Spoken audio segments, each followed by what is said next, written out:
नदिया में फिर एक बीएलओ ने की आत्महत्या, शिक्षक ने चुनाव आयोग को ठहराया जिम्मेदार।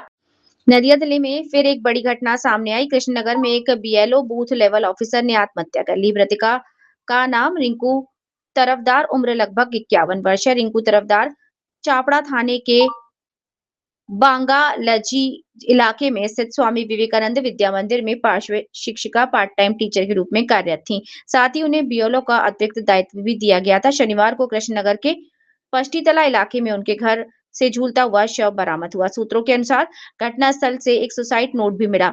सुसाइड नोट में उन्होंने अपनी बेटियों को संबोधित करते हुए लिखा, पिता का ख्याल रखना, मेरे पास अब कुछ करने को नहीं। ये घर छोड़ना मेरे लिए बहुत कठिन है। मैंने अपने हाथों से इस घर को बनाया है। आगे उन्होंने लिखा, यदि बीएलओ का काम पूरा नहीं हुआ और प्रशासन से दबाव पड़ा तो मैं वो संभाल नहीं पाऊंगी। इसके साथ ही रिंकू तरफदार ने ये भी लिखा कि उनके परिवार का कोई सदस्य उनकी मौत के लिए जिम्मेदार नहीं। मेरे पति, बेटा और बेटी किसी की कोई गलती नहीं। वो सब कुछ मेरा ध्यान रखते थे। मैं जीना चाहती हूँ, मेरे घर में किसी चीज की कमी नहीं। लेकिन अंत में उन्होंने अपने इस कदम के लिए चुनाव आयोग को जिम्मेदार ठहराया। लिखती हैं, मेरी इस स्थिति के लिए चुनाव आयोग जिम्मेदार है। मैं किसी राजनीतिक दल से नहीं जुड़ी हूँ, एक साधारण इंसान हूँ, लेकिन इस अमानवीय कार्यभार का बोझ अब नहीं सह पा रही।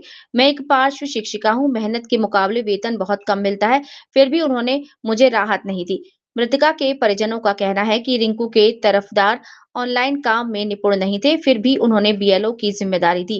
इस कारण वे लगातार तनाव में थी। दबाव के कारण ही उन्होंने आत्मघाती कदम उठाया, जैसा कि उन्होंने सुसाइड नोट में लिखा। नदिया, कृष्णनगर, पश्चिम बंगाल से सोनाली ठेकेदार की रिपोर्ट। বয়স আনুমানিক কত? বয়স 52 থেকে 53। ওনার বাড়ি কোথায়? বাড়ি বাঙালি। দিনাজপুর বাঙালি, জেলাগঞ্জ। কি ঘটনা ঘটেছে? উনি থাকতেন কৃষ্ণনগর। কৃষ্ণনগর কোথায়? ষষ্ঠীতলা। ঘটনা বিএলওর ডিউটি ছিল ওনার। বিবেকানন্দ স্কুলে সার্ভিস করতেন। বিবেকানন্দ স্কুলে সার্ভিস করতেন, বিএলওর ডিউটি পড়েছিল।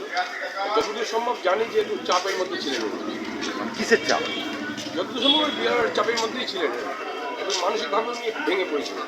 এইটা তারপরে যে কি ঘটনা ঘটলো, মানে কিভাবে উনি ইয়ে করলেন? সকালবেলায় আমরা দেখছি যে ঘরের মধ্যে বাড়িতে আর কেউ থাকতেন না? বাড়িতে আমার দাদা থাকতেন। ওনার তো বাঙালজিতে পোস্টিং ছিল না, বাঙালজিতেই বাড়ি ছিল। বাঙালিতে আদি বাড়ি এবং কৃষ্ণনগরে ষষ্ঠীতলা বাড়িতে উনি থাকেন। মানে ওটা কার বাড়ি? ওটা দাদারই বাড়ি। দাদা বাড়িতে উনি থাকতেন? দাদার বাড়িতে দাদা বৌদি থাকতেন। আচ্ছা, উনি বিয়ে থা করেছেন? হ্যাঁ। কে? মানে যিনি মানে মারা গেছেন? ওটা আমার বৌদি হন, দাদার স্ত্রী। আচ্ছা, তা উনি কোন স্কুলে চাকরি? বাঙালি স্বামী বিবেকানন্দ স্কুল। যে তারপরে এটা মানে কখন করেছে ঘটনাটা? ভোরের দিকে। উনি কি কিছু লিখে গেছেন? কিছু লিখে গেছেন মানে? আমি তো আসতে পারি না, থানা সেটা জানে। আমি তো থানা যখন আমি তখন ছিলাম না, শোনা যাচ্ছে যে উনি নাকি একটা সুসাইড নোট লিখে গেছিলেন। সেটা আমি জানি না, সেটা হয়তো থানা বলতে পারবে। কিন্তু আপনাদের মনে হচ্ছে যে বিএলআর চাপ নিতে পারে? হ্যাঁ, মানসিকভাবে একটুখানি খুব চাপের মধ্যে ছিল আর কি। ষষ্ঠীতলা কোন সেই জায়গাটা বাড়ি? ষষ্ঠীতলা বাড়ির কাছেই। আপনার নাম কি? আমার নাম হচ্ছে অভিজিৎ রায়। আপনি কি মানে ওনারই কে হন? আমি আমার বৌদি হন উনি।